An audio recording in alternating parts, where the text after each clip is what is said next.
The press conference just wrapped up, and at the end, it got a little physical. What happened there? It did get physical. I don't know what happened. We were just having fun. Who initiated it? I would say I did. Okay. I tried to step in front of him. Yeah. And he stepped in front of me, and I was just like, you know what? We're in New York. Let's give the fans some excitement. So I shoved him. Did he say anything to you? He said, "Is that all you got?"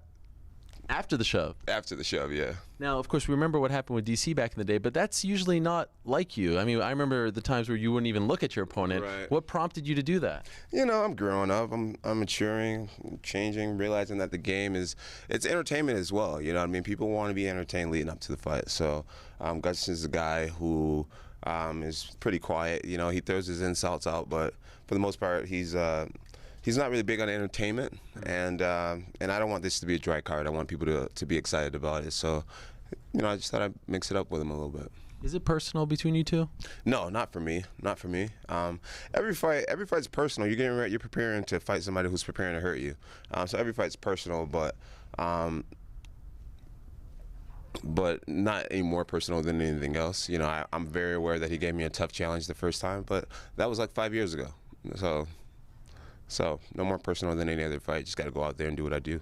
This was your first official UFC appearance since UFC 214, that post-fight press conference. You were the happiest man on earth. Just being back in front of a crowd, fellow New Yorkers. What was it like for you? It was great. I felt the support of being here in New York with other New Yorkers. It was great. Amanda and Cyborg was just as intense as me and Gustasson, and I think it's going to be a great card, but it's good to be home. I noticed that you sort of, you told the crowd, I'm sorry I couldn't fight on this card. I promise at one point I will fight at MSG. Just being here in the building, is there a part of you that wishes you were fighting tomorrow, that you can really realize that dream? No, nothing. I wish I would have been able to fight in the very first card. That didn't happen. But as long as I get the fight, sorry about the cell phone, Ariel.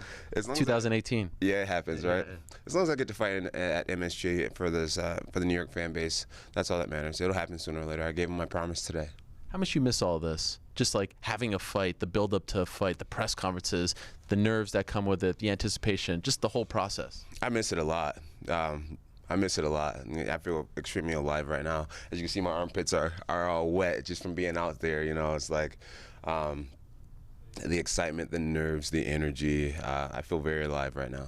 I remember when we spoke a couple years ago and you told me that when you walked out for that fight in Toronto against Gus, you were actually telling yourself, have I done enough? Yeah. Remember? Yeah. You said, I can't believe I'm about to lose my belt. When you look back at that guy at UFC 165, who is he compared to this guy? The guy that fought Gustafsson the first time was right in the heyday of all his crap, you know, as far as just being a party boy mainly, you know, being on top of the world, you know, not many bad things that happened in my life at that point, so I was just really on top of the world and just feeling invincible. And opposed to the guy that you see now, I feel like I've been through a lot, I've learned a lot, and I just feel like I appreciate the sport a lot more than I used to. You know, having it be taken away from you and losing it and having it taken away from you, it teaches you how much it means to you, and the sport does mean a lot to me. I was extremely sad without it. So now that I have the opportunity to be back here in the UFC, I feel like I will treat it with so much more respect. There's a lot of eyeballs, there's a lot of hype, there's a big spotlight on you. Do you have something to prove on December 29th? I don't feel like I have anything to prove. I just have something to remind everybody, and that's who I am in this sport and what I'm capable of. Okay. And finally, your friend Daniel Cormier is fighting tomorrow. Are you sticking around for that fight? Yeah, we'll stick around and watch Daniel Cormier and Derrick Lewis. Is it weird for you to see him walking around with the two belts, headlining MSG?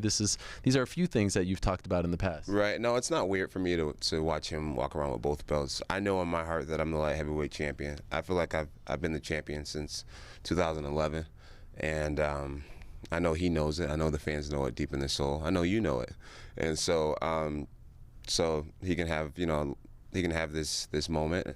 I'm happy for him, to be honest with you. Like, let him have it. He's a hardworking guy, and his blessings don't make my blessings climb any higher or lower. You know, God has good plans for both of us, and so let him enjoy the spotlight while he has it. Who wins?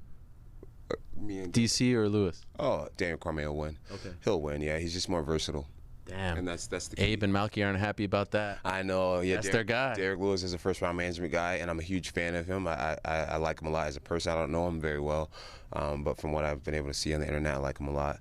But if we're talking martial arts here, you know, Daniel Cormier, I feel like has spent more time and more passion in the sport, and we're just going to see. I'm not rooting for Daniel Cormier. I'm rooting for Derrick, but I do believe that Daniel will pull it off. I appreciate the honesty. Yeah. Good to see you. Good to talk to you as always, John. Thanks, Ariel. Welcome back. Thank you, Real. And best of luck on December 29th. It's the return of Johnny Bones Jones, UFC 232 against Alexander Gustafsson, a rematch of the greatest fight in UFC history.